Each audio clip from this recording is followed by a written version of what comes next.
इस कहानी के लेखक हैं महेश शर्मा।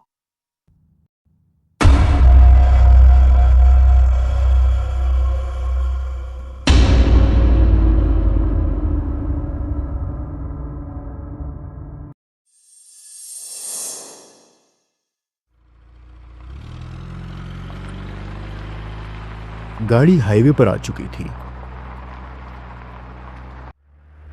अभी तक आदित्य ने प्रिया को कुछ भी नहीं बताया था कि वो उसे कहाँ लेकर जा रहा है। प्रिया ने आदित्य को कोहनी मारी और इरिटेट होते हुए बोली, अरे कहाँ चले जा रहे हो? सुहागरात सिटी के बाहर मनाओगे क्या? आदित्य ने उसे देखा और कहा, तुम पहले तो आने में 10 बहाने कर रही थी, अब जब आ गई है तो सब कुछ तुरंत हो जाए। यार थोड़ा तो पेशेंस रखो baby. If I have said something तो सोच समझ के ही बोला होगा। चलो मैं तुम्हें हिंट देता हूँ, मैं तुम्हें वहाँ लेके जा रहा हूँ जहाँ तुम शादी के बाद रहोगी। आई हैव सम सरप्राइज, तो थोड़ा तो पेशेंस रखो बेबी। आदित्य ने प्रिया के गालों को प्यार से छूते हुए कहा, आज रात जो तुम देखने वाली हो वो तुमने कभी नहीं देखा होगा बेबी, तो थोड़ा पेशेंस रखो, ओके? एक सेकंड के लिए तो प्रिया को कुछ समझ नहीं आया, फिर एकदम से उसकी बत्ती जली तो उसने कस के आदित्य को पकड़ लिया। क्या कर रही हो प्रिया? मैं ड्राइव कर रहा हूँ, प्रिया ने प्यार से बोला। OMG, don't tell me you have bought a new apartment. Aditya ने कहा, let's wait and watch.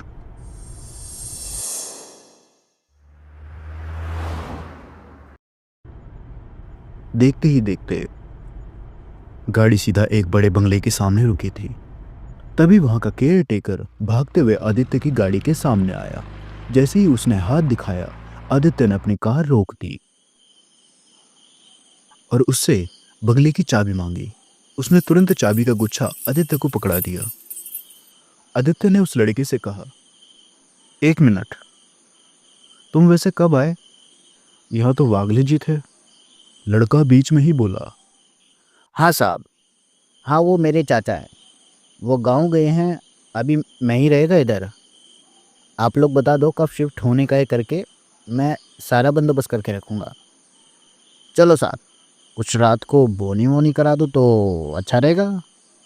Aditya ने उस गाड़ी के होल्डर से 100 का नोट निकलवाया और उस लड़के को थमा दिया और वो लड़का नोट लेकर निकल गया। आदित्य ने गाड़ी पार्क की और फिर प्रिया और आदित्य दोनों घर के सामने आ खड़े हुए। प्रिया को यह बिल्कुल बिलीव ही नहीं हो रहा था कि आदित्य उसे इतना बड़ा सरप्राइज देगा। वो खुशी से उसकी गोद में कूद गई। आदित्य ने कहा, यार प्रिया ये क्या कर रही हो? बड़ा प्यार आ रहा है मेरे पे, अभी हम बाहर है बेबी।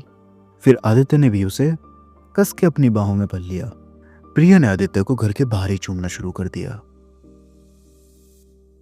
आदित्य ने प्यार से उसके चेहरे पर आ रहे बालों को हटाते हुए कहा, I am wondering what will be your reaction when we will enter inside the house.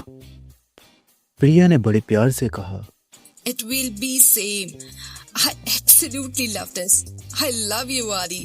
Aditya ने भी उसके होठों पर किस किया और जवाब में कहा, I love you too baby. चलो अब नीचे उतर भी जाओ, या यहीं पे सब कुछ करने का इरादा है? प्रिया नीचे उतरी और फिर आदित्य ने चाबी से मेन डोर ओपन किया।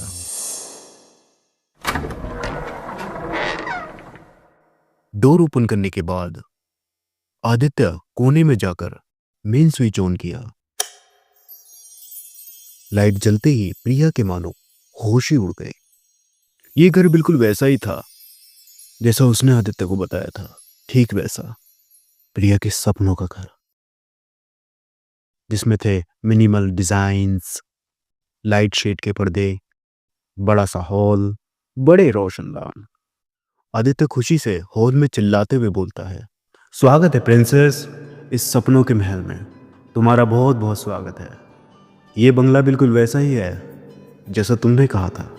यहाँ पे वो सारी चीज़ें वैसी ही हैं जो जैसा तुमने मेरे से कहा था। सारा कुछ वैसा ही है जैसा तुमने सोचा था। तुम्हारे आदित्य ने खास तुम्हारे लिए ये सब करवाया है। तो कैसा लगा ये सपनों का महल? आई होप तुम्हें पसंद आया होगा। तुम्हारी खुशी के लिए ये आदित्य कुछ भी करेगा।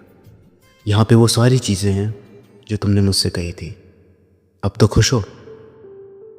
प्रिया की आंखों में से आंसू बहने लगे और उसे निहारते हुए आदित्य भी इमोशनल हो गया। आदित्य ने कहा, अरे प्रिया, वाई क्राइंग बेबी? क्या हो गया? आदित्य ने पीछे से आकर प्रिया को हक किया और प्यार से बोला, क्या हो गया प्रिया? क्या तुम्हें पसंद नहीं आया? तुमने जैसा बोला था ये घर बिल्कुल वैसा ही है। अब मैंने सब कुछ करने की कोशिश की प्रिया, तुम्हारी वो सारी इच्छा पूरी करने की कोशिश करी। क्या अब भी कोई कमी है? तुम्हें पसंद नहीं आया? प्रिया ने आदित्य से बड़ी धीमी आवाज में कहा। तुमने ये सब क्यों किया? मैंने मजाक में तुमसे कहा था और तुमने। आदित्य प्यार से बोला, प्रिया, तुम जो सपना देखो वो मैं पूरा ना करूं, ऐसा कभी हो सकता है? अगर मैं तुम्हारा सपना पूरा नहीं करता तो जिंदगी भर पछताता। मैंने वही पूरा करा जो तुमने अपने सपने में देखा, तुम्हारे सपनों का घर। तो मैंने भी सोचा कि तुम्हारे लिए कुछ करना चाहिए। तो देखो, मैंने करके दिखा दिया। इससे ये साबित होता है कि मैं तुमसे कितना प्यार करता हूँ। तुम मेरी सब कुछ हो। तुम्हारी खुशी में मेरी खुशी है। अगर तुम खुश हो तो मैं भी खुश हूँ। ओके? तो बढ़िया सी स्माइल दिखा दो मेरे को। आदित्य की बात सुनकर प्रिया के चेहरे पर एक प्यारी सी स्माइल आती है।